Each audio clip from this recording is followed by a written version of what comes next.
Au Caire, un muezzin appelle les musulmans à la prière. Dans de nombreuses villes de la planète, cet appel résonne 5 fois par jour.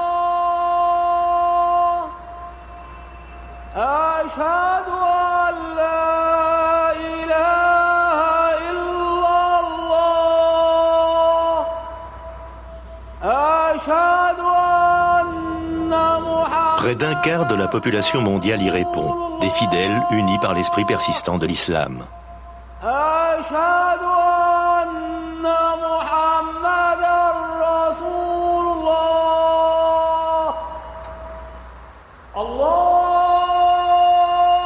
Allah est le plus grand, lance le muezzin.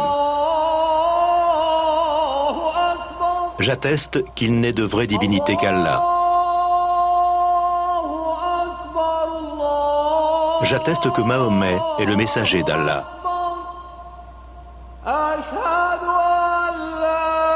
Venez à la prière, venez à la félicité. Allah est le plus grand, il n'est de vraie divinité qu'Allah.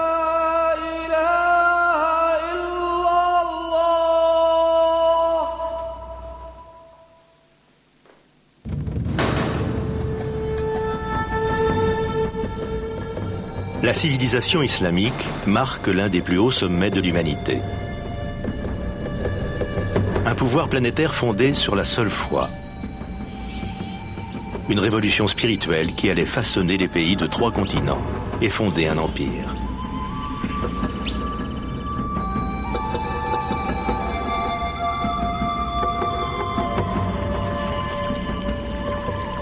En Occident, un voile de peur et d'incompréhension a obscurci une bonne partie de l'histoire de l'islam.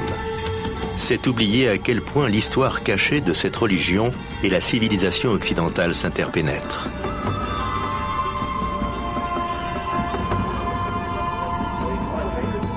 Au cours du Haut Moyen-Âge, tandis que l'Europe s'enténèbre, ce sont les érudits musulmans qui se réclament de la sagesse ancienne des Grecs. Ce sont eux encore qui sèment les graines de la Renaissance, 6 siècles avant la naissance de Léonard de Vinci.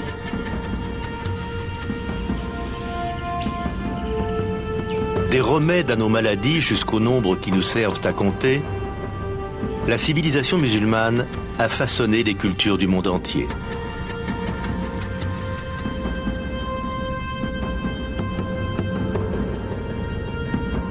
Tout commence par la vie d'un homme ordinaire.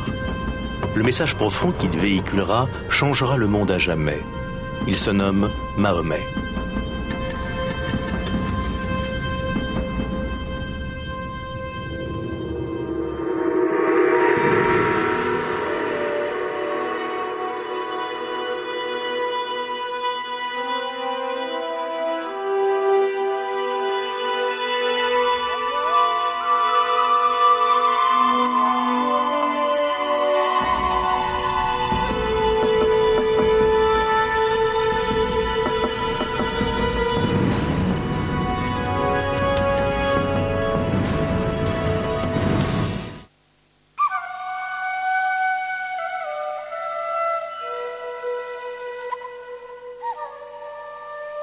Aux yeux des musulmans, la vie de Mahomet est une histoire révérée.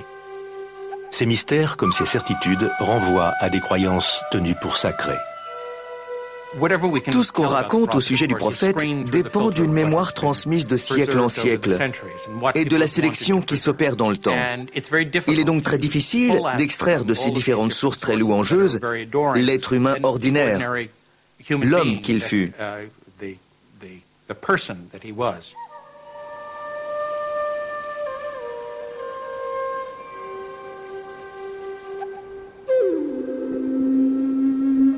Nous savons néanmoins que Mahomet naît dans la péninsule arabe autour de 570 après Jésus-Christ, sur une terre aride, calcinée par le soleil, où les tribus bédouines s'affrontent sans relâche.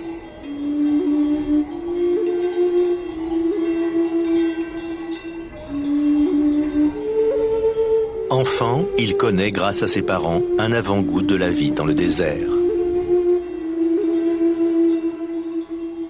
Mahomet était originaire de la Mecque. Mais on l'a envoyé vivre avec les Bédouins, parce que même les Mécois considéraient que ces nomades étaient dépositaires de la quintessence de la culture arabe.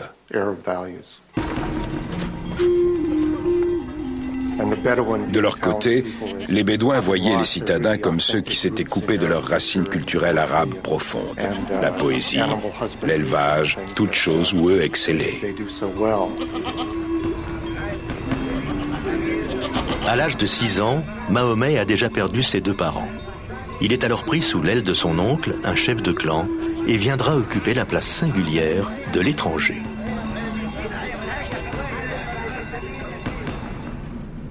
Il s'est retrouvé orphelin assez jeune et s'est mis à regarder tous les laissés pour compte avec une certaine sollicitude. Être sans père ni mère dans une société tribale où les relations claniques et familiales sont les clés de tout, la réussite, le statut, l'honneur, la dignité, c'était vivre une expérience de la marginalité, ce qui a bien entendu profondément marqué le jeune homme qu'il était.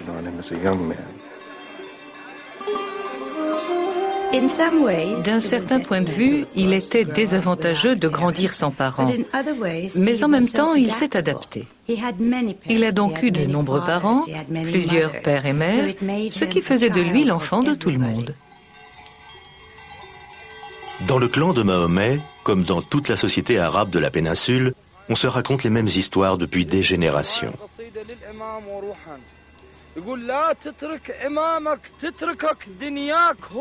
La civilisation pré-islamique était une culture à dominante orale. Un immense respect et une admiration entouraient ceux qui étaient capables de s'exprimer oralement, en particulier ceux qui savaient réciter de la poésie en toutes circonstances. Les poètes comptaient parmi les personnages les plus importants du groupe. Ils chantaient la gloire de la tribu. Ils racontaient son histoire. Chez les Bédouins, le mot revêt une fonction mystique. Les poètes relient la tribu à ses ancêtres et célèbrent des valeurs immémoriales. La poésie est le ciment de la communauté. Elle célèbre ses victoires, déplore ses défaites.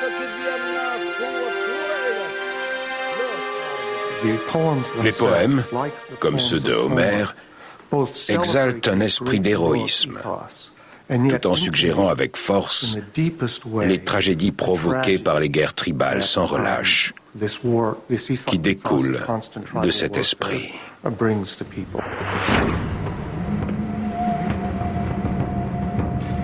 La guerre et le conflit constituent la terrible réalité de l'époque. Mahomet acquiert auprès de son oncle les aptitudes nécessaires à sa survie. Dans un monde où un homme, serait-il prophète, doit savoir manier l'arc et la flèche.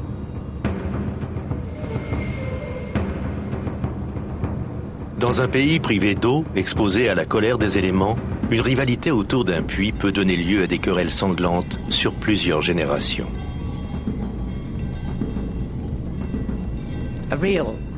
De vraies rivalités, de vraies batailles, quelquefois assez sanglantes, de sorte que les individus faisaient allégeance à leur famille et plus généralement à la tribu.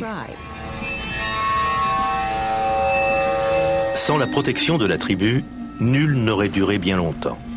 D'innombrables factions peuplaient la péninsule, toutes engagées dans des conflits violents, chacune défendant ses pâturages, ses routes commerciales et surtout ses puits. Il faut bien voir que les terres sont sèches pour la plupart. L'eau est une ressource rare et considérée comme telle.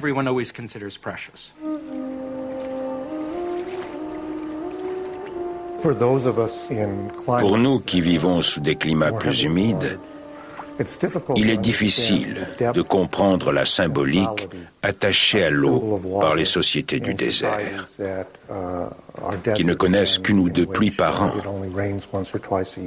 et pour lesquelles un peu d'eau sauve de la mort.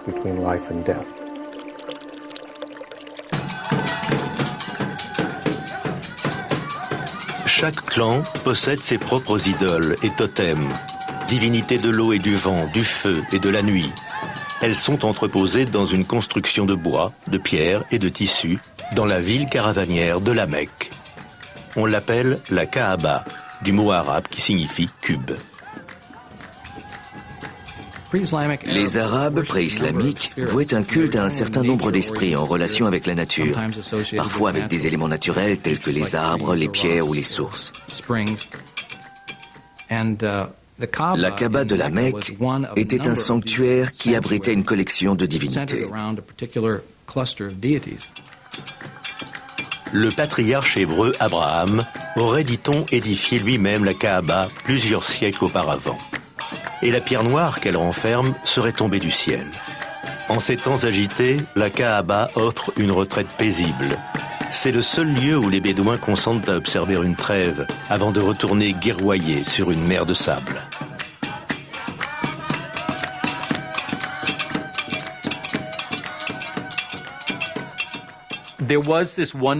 Depuis les temps pré-islamiques, existait ce lieu central autour de la Kaaba, une enceinte sacrée où tout le monde devait déposer les armes. Ce qui facilitait le commerce, puisqu'on pouvait y acheter et y vendre les marchandises à l'abri des querelles.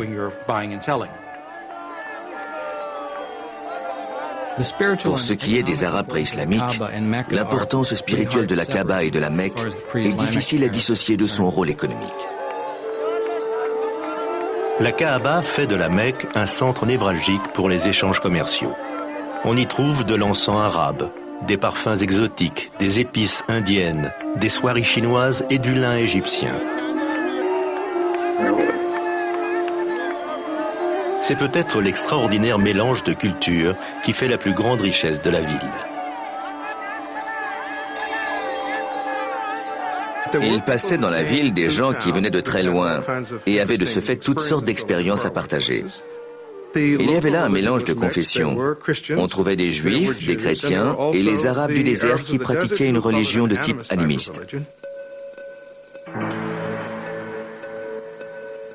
Le monde de Mahomet est un centre économique qui relie la Méditerranée à l'océan Indien. Un trait d'union entre les empires vieillissants de Byzance et de Perse et les grands bazars de l'Inde et de la Chine.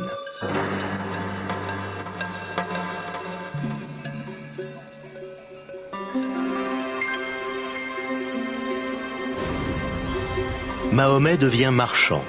Il fait même preuve d'une certaine habileté commerciale. À 25 ans, alors qu'il mène une caravane vers le nord à destination de la Syrie, ses qualités attirent sur lui l'attention de la propriétaire du chargement, une riche veuve du nom de Khadija. Elle s'éprend de lui et ils se marient.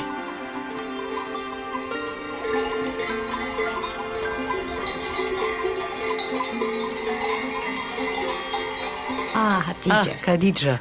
Elle était son mentor autant que son épouse. Une femme d'affaires, une femme de tempérament. Mahomet était son fondé de pouvoir. Une collaboration de rêve. Il a dû beaucoup apprendre auprès d'elle. Ils étaient en contact avec beaucoup de marchands originaires de différentes parties du monde qui passaient par la péninsule arabe.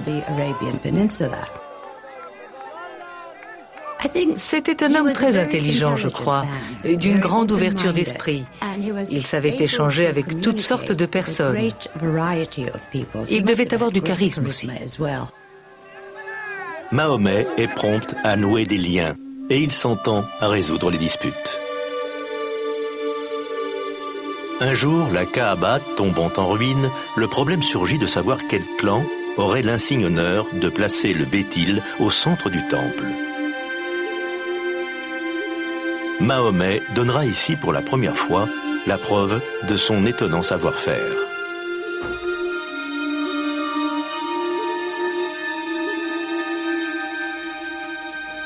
Il assigne aux 4 chefs le soin de tenir un bord du manteau et de soulever la pierre ensemble. En signe de reconnaissance, ils invitent Mahomet lui-même à la poser à son exacte place. Sa droiture et sa loyauté lui vaudront le surnom d'Al-Amin, l'homme en qui on peut faire confiance. Tout indique qu'il s'intéressait de très près aux questions religieuses, auxquelles en ce temps-là une personne ordinaire ne prêtait que peu d'attention. Il discutait avec les sages arabes, chrétiens et juifs, qui vivaient dans la région.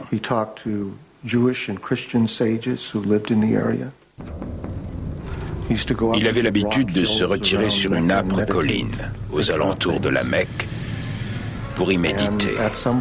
Un jour, il a eu une vision, dont on parle de façon très évocatrice et allusive.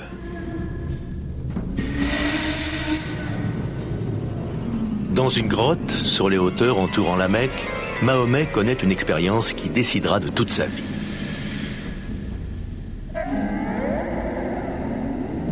Un ange lui apparaît sous la forme d'un homme, qu'il l'appelle à lire au nom de son Seigneur qui a créé.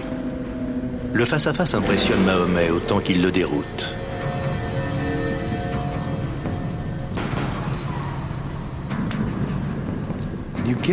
Voilà un être qui se perçoit comme un individu normal dans la société de son temps, en dépit d'une sensibilité très vive aux questions relevant de la justice sociale et du sens de l'existence, sans que ses amis l'associent pour autant à quelque miracle que ce soit. Et soudain, une voix vient à lui, puis sort de lui alors qu'il s'adresse aux autres.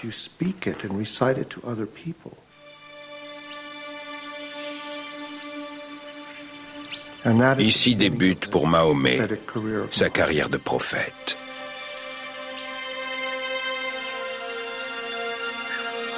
Les mois suivants seront marqués par d'autres révélations, des mots d'un lyrisme puissant, puisés à la plus exquise poésie arabe.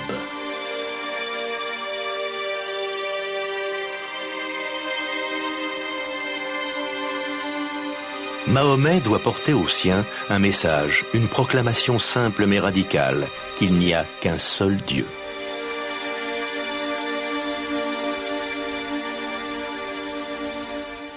Le dogme central de l'islam est l'unité, l'indivisible unité de Dieu. C'est non pas une simple formule, mais bien le concept le plus important. Par unité divine, on n'entend pas seulement l'existence d'un seul Dieu et la négation des autres divinités. Il s'agit de ne penser qu'à une seule chose. Dès lors, le prix qu'on attache aux possessions, au statut social, au pouvoir, relève de l'idolâtrie intellectuelle.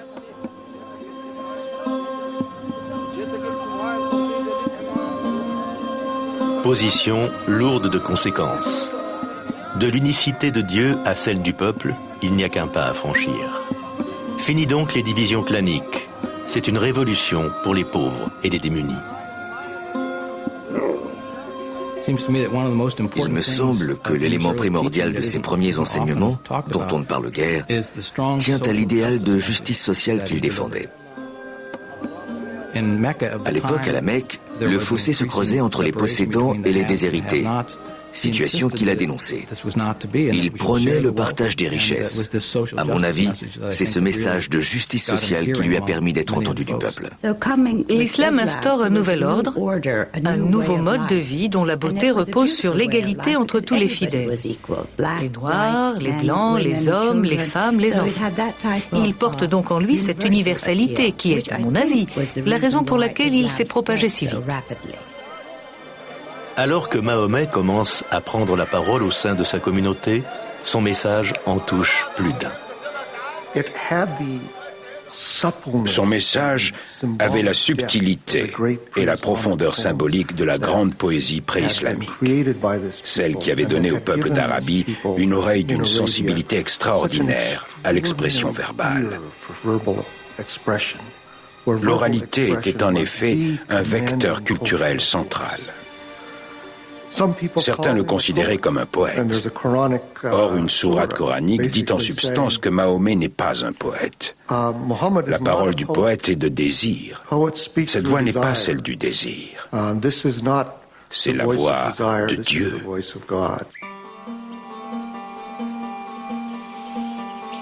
Les fidèles de Mahomet se multiplient. Ils s'appelleront les musulmans, terme qui désigne les soumis à Dieu. Ils entreprennent de préserver le message délivré par le prédicateur. Ce sera la naissance du Coran.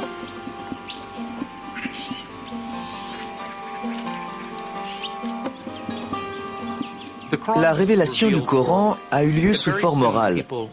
Mais très vite, on s'est aperçu qu'il fallait l'écrire afin d'éviter qu'elle se pervertisse et ainsi garantir la pérennité du message originel.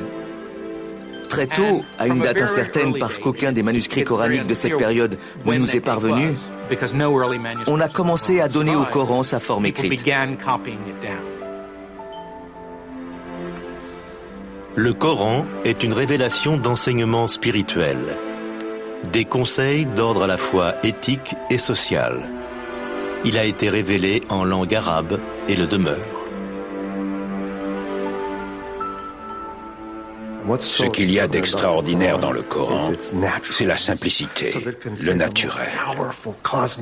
Les pensées cosmiques les plus puissantes s'y expriment sur un mode très intime, si bien que la langue coranique conjugue en permanence force et tendresse. Rien qu'avec des mots, le Coran communique sa vision aux fidèles. Ces images brossent un tableau de l'au-delà qui résonne de toute la tradition poétique bédouine.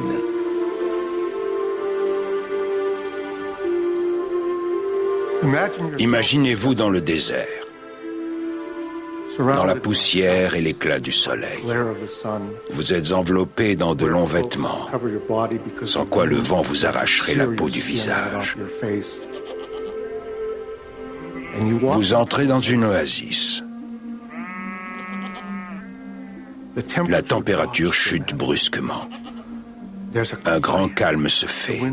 Les hurlements du vent cessent. Partout autour de vous, c'est de la verdure et de la couleur. L'univers de l'eau est symboliquement associé au paradis. Ce que le Coran évoque en quelques mots brefs.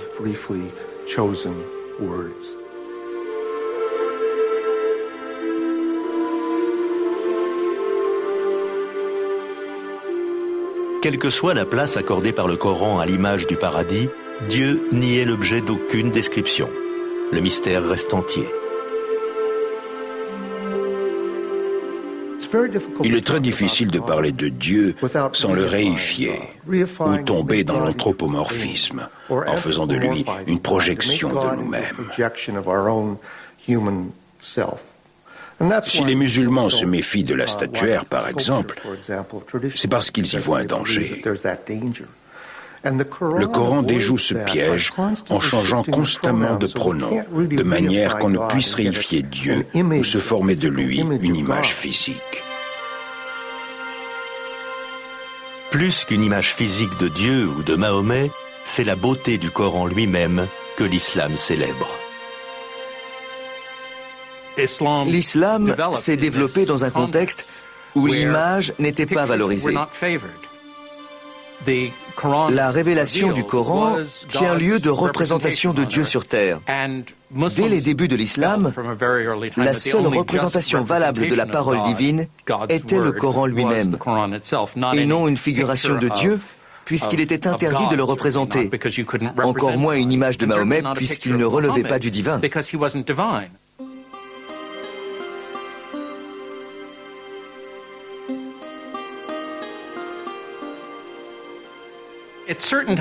À certaines époques, on a cependant, ici et là, représenté le prophète. Mais il ne s'agit pas d'images religieuses, d'un saint ou de Dieu destinés au culte. Ce sont des représentations du personnage historique que fut Mahomet. On l'honore en le faisant figurer sur un fond d'un bleu très lumineux ou à proximité d'un nuage blanc. Mais c'est là tout ce qui le différencie des autres personnages de la scène. Ailleurs, il est représenté le visage recouvert d'un tissu blanc. Il y avait donc différentes approches à sa figuration. En tout état de cause, il ne s'agit jamais d'images de piété, on n'est pas supposé prier devant elles. Leur fonction est de nous en apprendre davantage sur l'histoire de la religion.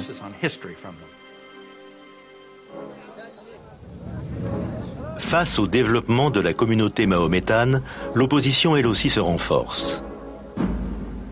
Il y avait bien entendu des sceptiques qui disaient « Écoutez, si vous êtes un prophète, où est votre miracle ? Moïse a fait des miracles. Jésus en a fait. Où est le vôtre ? La réponse coranique à cette mise en demeure, c'est « Le voici votre miracle ». Ce Coran. Mais il en faut plus à ceux qui se définissent par les dieux de leurs ancêtres et les totems de leur clan. L'idée d'une vie dans l'au-delà les scandalise et alimente fort activement leur scepticisme.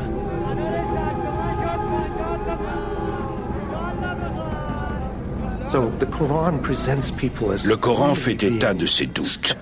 Vous voulez dire qu'après ma mort, quand mon corps sera retourné aux éléments, qu'il se sera putréfié, je vais me reconstituer et revenir à la vie? De tous les messages coraniques, celui-ci paraissait au peuple d'Arabie le plus difficile à accréditer. Mahomet parle aussi de la damnation éternelle pour ceux qui se rendent coupables d'injustice. Il emploie l'imagerie de l'Apocalypse, évoquant les signes de la fin des temps, lorsque les montagnes s'écrouleront, que le ciel s'enroulera sur lui-même comme des manuscrits. Alors seulement, nous saurons de quels actes nous devrons répondre. Il existe des allusions à ceux qui sont injustes. Ils finissent dans les flammes. Le jugement divin invoqué par le prophète indigne les non-croyants. Le démantèlement de leur héritage et de leurs coutumes les dérange profondément.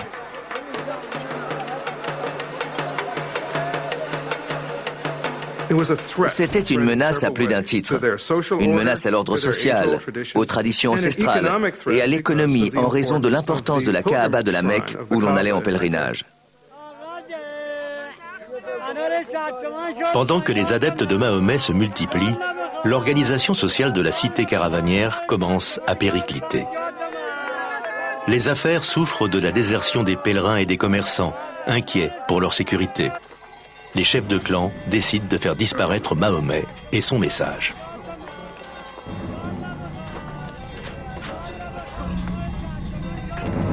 Ils ne voulaient pas le voir prendre le pouvoir et les dessaisir du contrôle de la ville.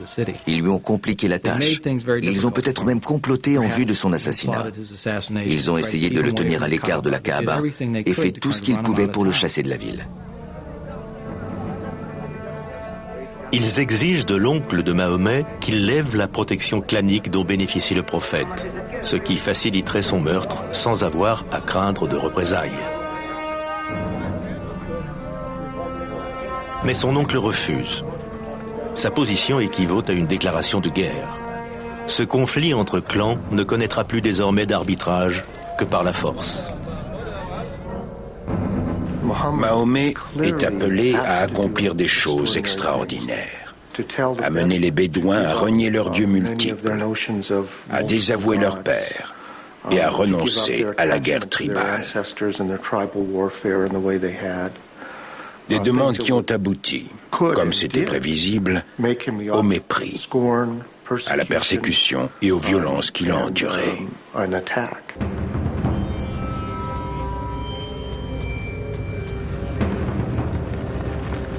Les musulmans sont refoulés dans un faubourg étriqué de la ville et privés de vivres. Ceux qui ne bénéficient pas de la protection du clan seront torturés et abattus.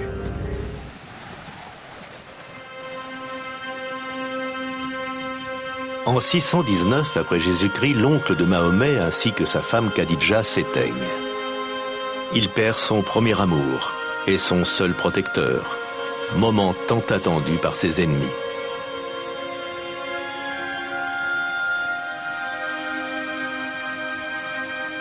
Mais Mahomet et les siens trouvent refuge dans la luxuriante oasis de Yathrib, au nord de la Mecque.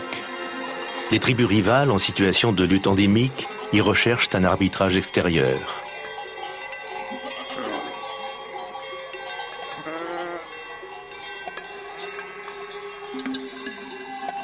Ils avaient entendu dire que Mahomet était un homme digne de confiance, qu'il avait des dons d'arbitrage, et ils se sont dit « faisons appel à ses services ». Ils l'ont donc invité.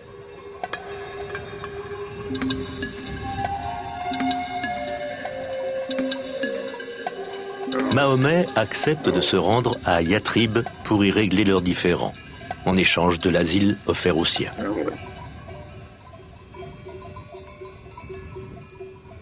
Les adhérents de Mahomet, quittant la ville de leurs ancêtres, de leurs familles et de leurs tribus, fournissent la preuve éclatante de leur dévouement.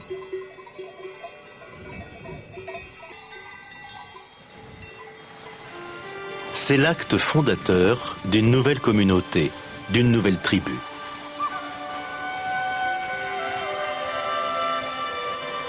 C'est donc la foi, et non plus les liens du sang, qui fédèrent ses membres.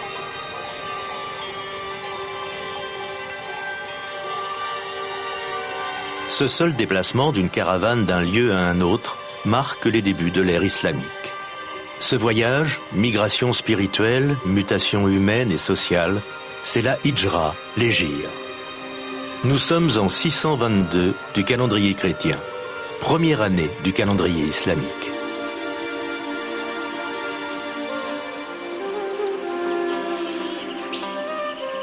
Auprès des gens de Yatrib, le prophète ne fait que poursuivre sa mission, délivrer un message d'unité et de paix. À Médine, on lui a demandé d'incarner une figure salomonique, en arbitrant des tensions intertribales qui semblaient insolubles. Son intervention est couronnée de succès. Yatrib va changer de nom. Elle s'appellera désormais la cité du prophète, Madina an-Nabi, ou plus simplement Médine. À Médine, Mahomet avait pour mission de réconcilier ces groupes divers et variés, de tenter de forger une communauté de croyants en établissant entre eux une sorte d'harmonie. Au clan divisé de Médine, le prophète propose sa vision de la solidarité. Toutefois, tout en faisant rayonner l'islam, il ne s'oppose pas aux croyances des autres confessions.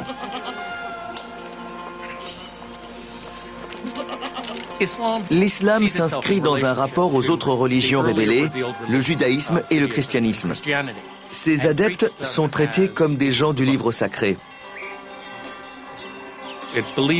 On y trouve la croyance selon laquelle Dieu et sa parole se sont révélés à l'humanité à plusieurs reprises. À Moïse, à Jésus. Mais à chaque fois, les gens se sont perdus.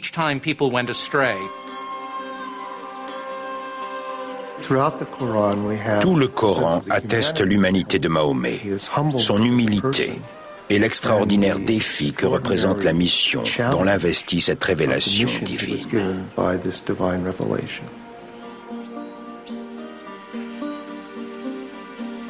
À mesure que se développe la communauté musulmane médinoise, une vie faite de dévotion et de rites s'impose. Un esclave abyssinien affranchi nommé Bilal sera le premier muezzin à appeler à la prière qui a lieu au domicile de Mahomet. Allahu Akbar, Allahu Akbar. C'est la première mosquée. Allahu Akbar, Allahu Akbar. Ashhadu an la ilaha illallah. L'appel à la prière tient lieu de premier pilier de l'islam, à savoir l'affirmation de l'unité de Dieu. La ilaha illallah. Superbe phrase que les musulmans psalmodient inlassablement, en silence ou à haute voix, pour se remémorer l'unité de Dieu à laquelle nous devrions appliquer nos vies.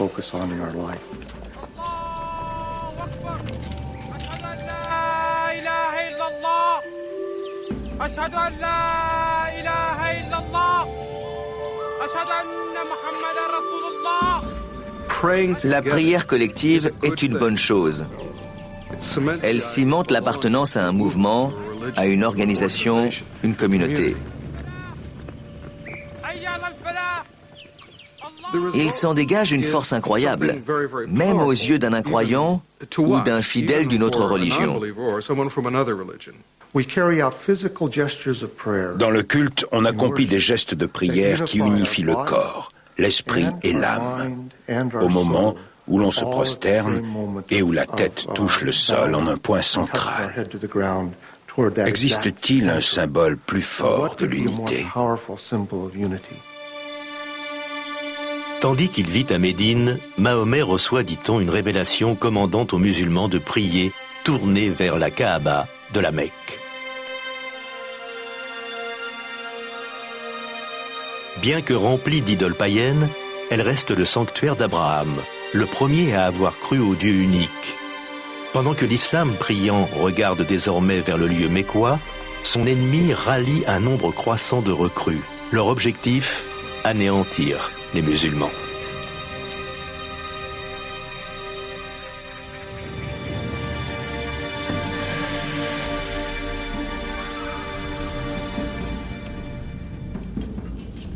Les alliés de Mahomet commencent donc à s'armer.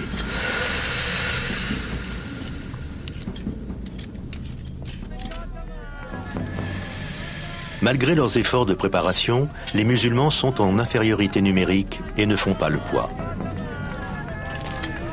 Ils ne comptent que 313 combattants, pour la plupart des vieillards et des garçons mal armés de surcroît.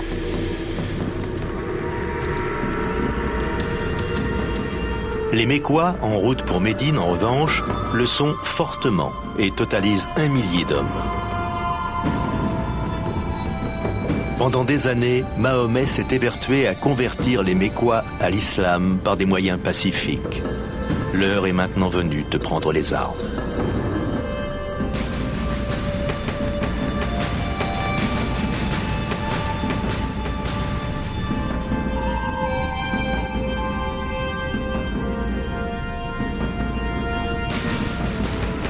Les musulmans s'affrontent à leur propre tribu, frères contre frères, fils aux prises avec leur père. Une force les anime cependant, celle que donne la ferveur religieuse. Ils se battent avec la conviction d'être guidés par la volonté de Dieu.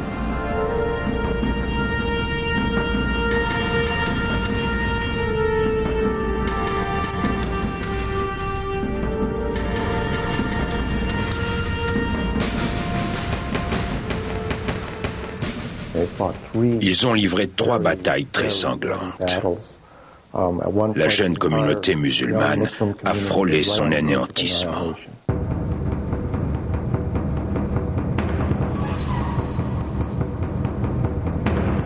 Contre toute attente, pendant 3 ans, l'armée musulmane résiste.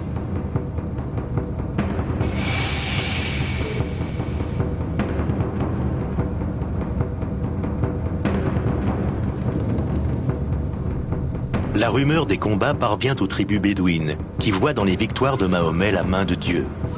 Un par un, les peuples du désert se rallient à sa cause.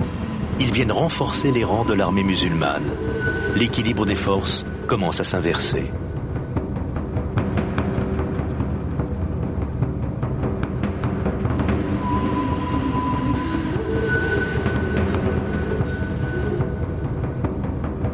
Les forces musulmanes s'avancent jusqu'aux abords de la Mecque. C'est un siège furieux qui durera près d'1 mois.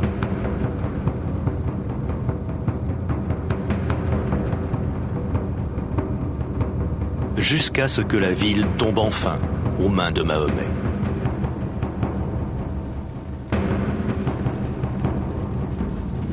En 630 après Jésus-Christ, les Mécois, terrifiés, se préparent à subir l'assaut final. Désormais forte de 10 000 soldats, l'armée de Mahomet rentre à la maison.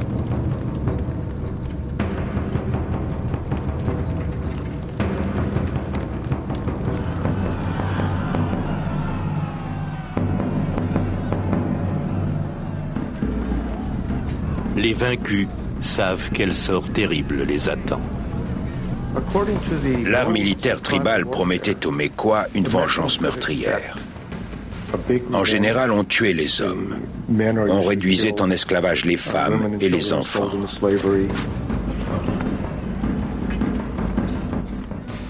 La pitié pour le vaincu n'existait guère dans les conflits intertribaux.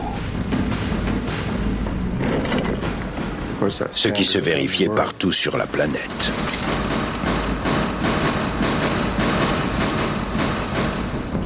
Toutefois, Mahomet réserve une surprise à la ville assiégée. Lorsqu'il est entré à la Mecque, loin de répandre un bain de sang, il a étreint les Mécois, ceux-là même qui avaient combattu contre lui pendant 3 ans et tenté de l'annihiler, ce qui déconcerte profondément les hommes de son entourage. Du reste, au fondement même de la religion, on trouve de tels épisodes de générosité. souvent des gestes d'une bonté et d'une mansuétude extraordinaire. Mais les Mécois n'échapperont pas tous à la colère de Mahomet. Enivrés par la victoire, ses troupes marchent droit sur la Kaaba.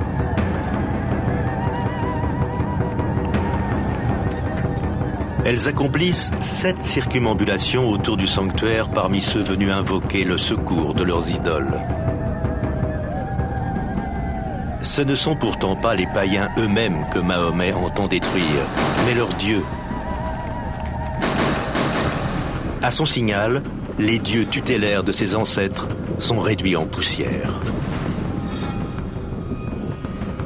L'entrée de Mahomet à la Mecque, puis au sanctuaire où il a détruit les idoles, revêt une importance culturelle et symbolique pour l'islam. En brisant les idoles, il faisait voler en éclats le système tribal, au sein duquel chaque tribu révérait sa propre divinité indépendante. C'est ce qui a choqué les Bédouins. On détruisait les dieux de leur père. On leur signifiait en un sens que leur père s'était trompé. C'est inaudible au sein d'une tradition où les relations au père et à la tribu sont essentielles. Cet acte iconoclaste est donc perçu comme une violence prophétique de même importance pour la tradition islamique que Moïse brisant les tables de la loi sur le mont Sinaï pour avoir pris conscience de l'idolâtrie de son peuple, ou que Jésus chassant les marchands du temple.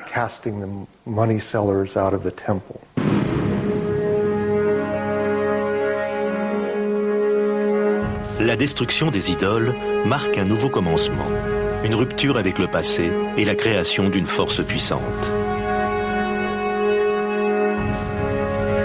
La Mecque n'est qu'un premier pas. L'une après l'autre, les tribus de la péninsule vont devoir prendre le pli et s'unir sous la bannière de l'islam. Une communauté religieuse mondiale prend naissance par la convergence inouïe des circonstances historiques, d'une personnalité et d'une conviction.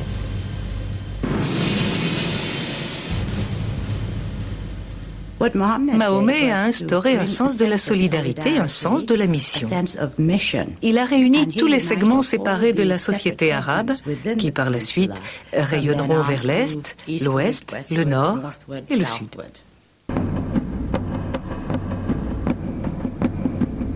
Les musulmans se tournent vers le nord, où ils pénètrent au Liban et dans la Syrie actuelle. Ils envahissent l'Égypte à l'ouest et bientôt l'Afrique du Nord, dressant des fortifications le long de la côte méditerranéenne. Seules les mers les arrêtent. L'expansion est si rapide à partir de 622, première année du calendrier islamique, qu'en 50 ans, des hommes dont les pères avaient été chameliers gouvernaient à présent l'un des plus grands empires dans l'histoire mondiale. Au bout de 2 siècles, ils s'étendaient de l'Espagne à la Chine.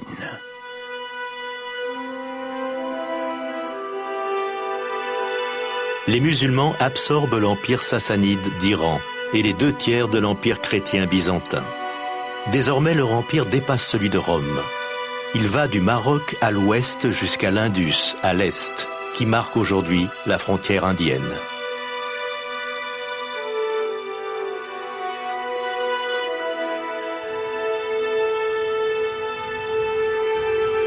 Comment une armée aussi modeste a-t-elle pu aussi aisément conquérir un tel territoire en si peu de temps ?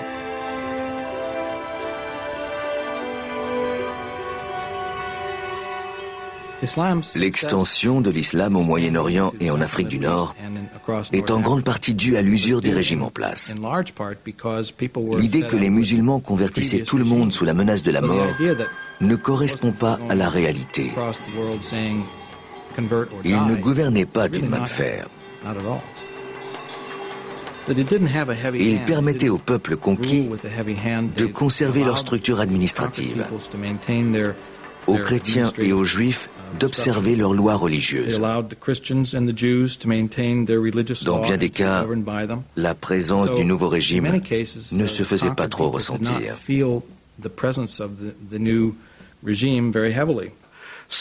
Il est certain que pour des individus exploités ou tyrannisés par un clergé oppressant, voire parasite, l'idée d'une religion indépendante de tout sacerdoce a dû paraître très séduisante.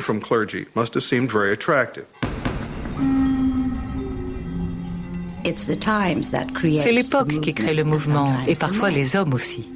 L'Empire romain était divisé, l'Empire byzantin trop faible. On éprouvait le besoin d'une nouvelle vision, d'un nouveau regard sur la vie. Je crois que la mission de Mahomet a rempli ce vide au sein des sociétés de l'époque. Les gens étaient en attente de certaines formes de solidarité. Les leçons du Coran qui ont tellement réussi aux musulmans médinois et mécois se répandent partout dans le monde.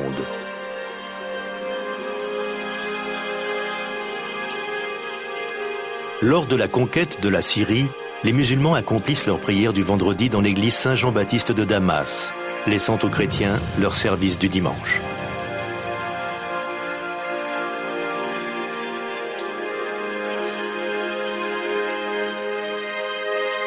Côte à côte, les deux confessions, en paix, se partagent un même édifice.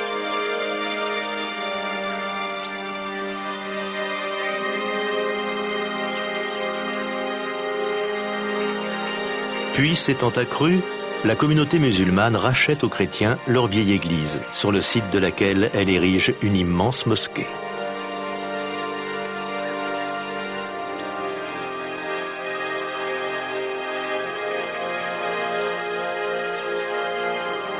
Des artisans byzantins l'ornent de mosaïques dorées, représentant le paradis musulman. La grande mosquée de Damas servirait de modèle à celle qu'on allait construire à travers l'Empire.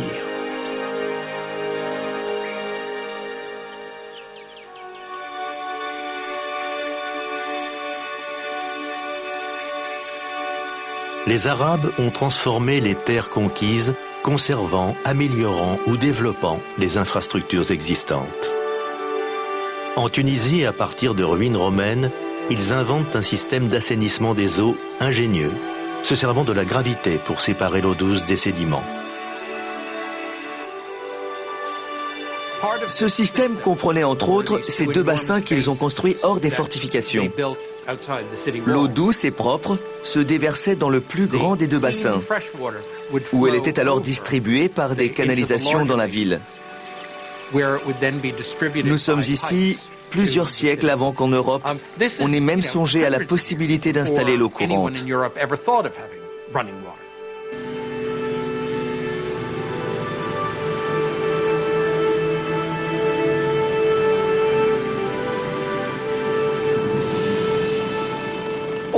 Partout, on trouve des procédés pour faire venir l'eau des montagnes, où il y en avait plus que dans les plaines.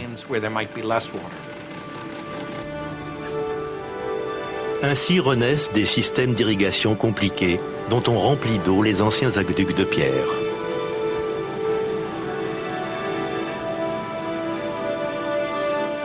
L'agriculture prospère grâce à l'introduction dans la région méditerranéenne de denrées vitales comme le blé.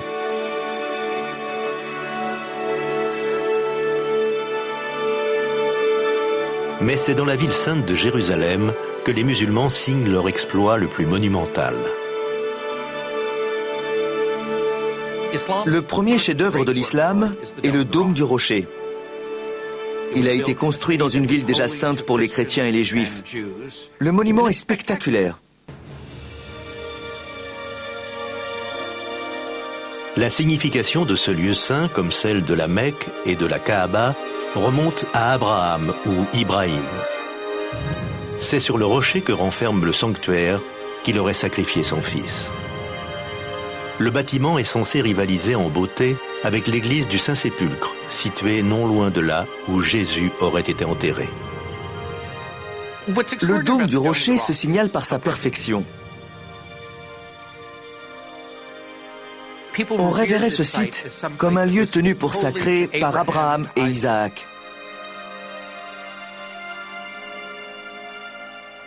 Imaginez ces nouveaux venus qui s'emparent de ce terrain de premier ordre. Ils construisent, en l'honneur d'une nouvelle religion, un édifice qui se dresse sur une montagne et brille au soleil sous les yeux de tout le monde. Ce n'est pas anodin. Il s'agit d'un geste important, fondateur. L'islam est là pour durer. En un siècle, la vision de Mahomet a transformé la carte spirituelle et politique de la planète. Ses fidèles ont établi un empire plus vaste que celui des Romains. Mais le prophète disparaîtra trop tôt pour le voir.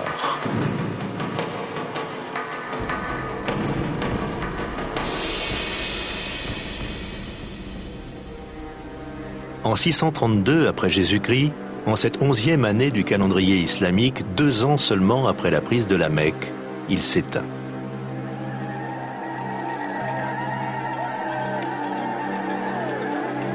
À Médine, le désarroi est profond.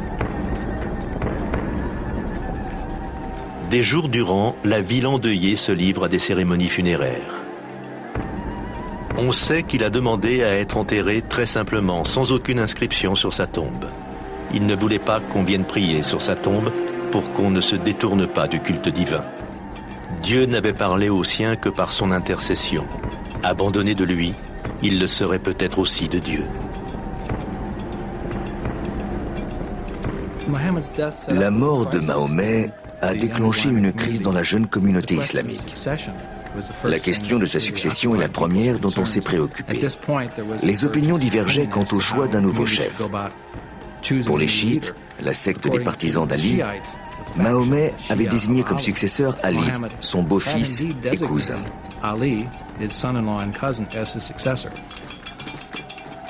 Selon l'opinion qui a fini par l'emporter, celle des sunnites, Mahomet n'avait pas de son vivant choisi de successeur. Il s'était borné à dire « Quand je ne serai plus, choisissez l'un de vos pères parmi les aînés ». De la maison est sorti un homme qui allait lui succéder, Abu Bakr. Il s'est adressé aux autres et a déclaré « Si vous vénérez Mahomet, sachez qu'il est mort. Si vous vénérez Dieu, sachez qu'il est éternel. » Sa force et son influence profonde, l'islam l'attire du pouvoir fédérateur d'un Dieu unique, miséricordieux et compatissant, et d'un peuple soudé par une religion commune.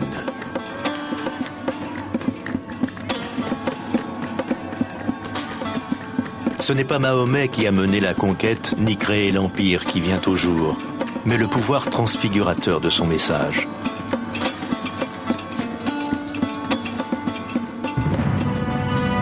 Il en jaillirait une source de savoir qui bouleverserait l'humanité, à mesure que l'islam étendrait loin sa sphère d'influence.